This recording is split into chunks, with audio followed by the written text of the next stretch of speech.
Welcome to our channel. If you want to buy stocks with little money, quick guide. Follow these simple instructions to make sure to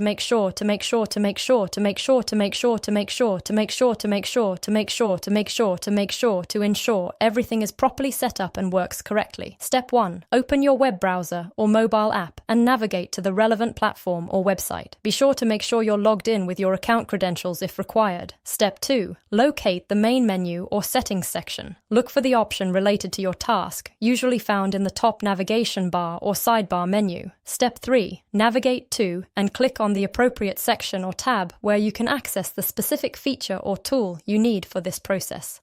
Step 4. Carefully follow the on-screen prompts carefully. Enter any required information such as amounts, addresses, or account details, accurate and correct, and correct, and correct, and correct, and correct, and correct, and correct, and correct, and correct, and correct, and correct, and correctly to avoid errors. Step 5. Thoroughly review all the information you've entered before proceeding. Double-check that everything is correct to prevent any issues or delays. Step 6. Confirm your action by clicking the Submit or Confirm button.